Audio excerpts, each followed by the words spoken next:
Welcome to Spam Filter for Your Brain, bite-sized ponderings on how our thoughts influence our behaviour and our lives, and because we're all connected, how our thoughts impact the world. I'm here to help people reconnect with their bodies and declutter their brains.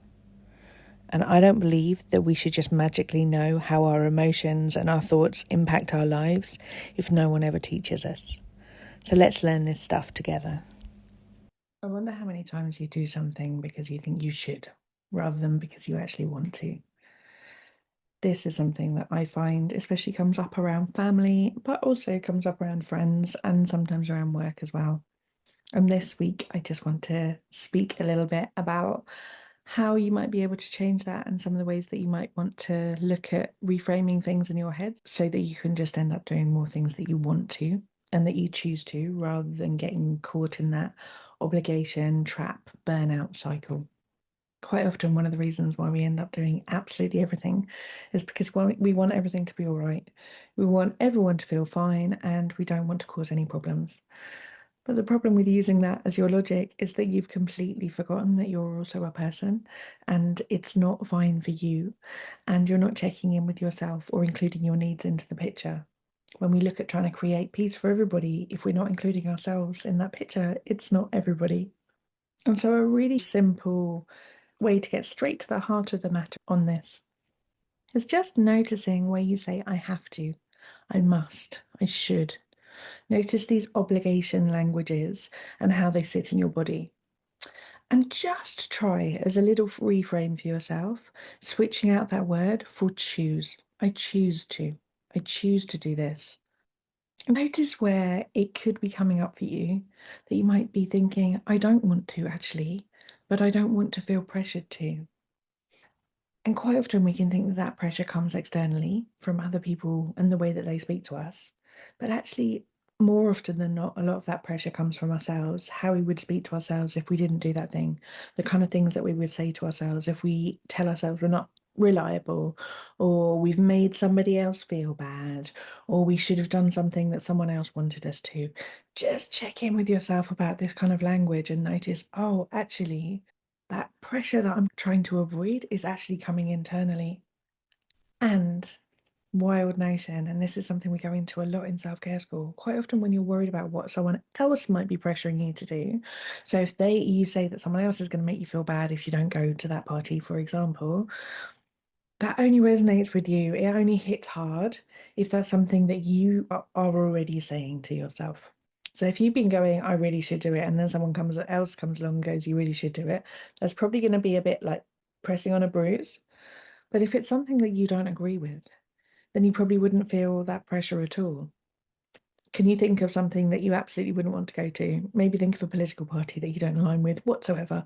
Someone says you should go to their annual party conference. You probably don't feel any guilt about that at all. So we know that it's not the thing that's causing the feeling, it's your thought about it. And if you are berating yourself for not being reliable or not being a good friend or not being a good sibling or not being a good daughter, then all of those things that you are telling yourself, if someone else accuses you of it as well, it's really going to feel a bit tender.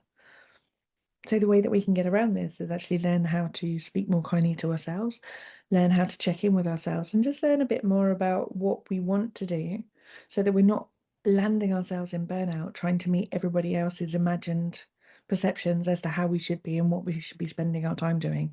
I'm sure everybody has 1,000 people in their lives who have a perfect example of what you should be doing with your time and days and hours, and not all of those are going to align with you. If you're constantly going around trying to navigate everybody else's needs, you're just going to end up exhausted and no one's going to be happy and you're not going to be happy.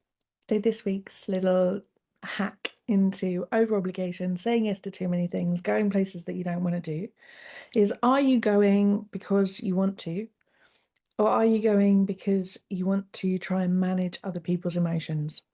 Because honey, you don't have the power to do that. We'd be best spending our time trying to work out how to manage our own emotions so that we're not constantly running around trying to micromanage everyone else to avoid our own feelings. When we learn how to speak to ourselves in a more kind and compassionate way and learn how to process emotions for ourselves, we don't have to spend all of our time trying to make sure that everybody else is okay so they won't notice what a terrible, terrible person we are. That is one of the key cruxes that I teach inside Self-Care School. There's loads of resources in the show notes here. And if that's something that you would like to work on for the new year, I absolutely would love to help you do that. So click on some of the show notes. There's a link there to my weekly newsletter, which is Self-Care Sundays, which I kind of think of like a little love letter to your brain, and includes lots of courses and resources and tips and tricks. And that goes out every week. It's free, and you can sign up for it in the show notes here, or you can sign up to it under the video. So I hope that's been useful for you this week, and please do take very good care of yourselves. I'll speak to you next week. If you've been enjoying what you're hearing on the podcast, you will love Self-Care School. Self-Care School is longer versions of this, more in-depth and more personalised. We have a whole hub of courses from body image to boundaries, perfectionism, time management, and a whole range of other topics. You name it, there's probably a course on it.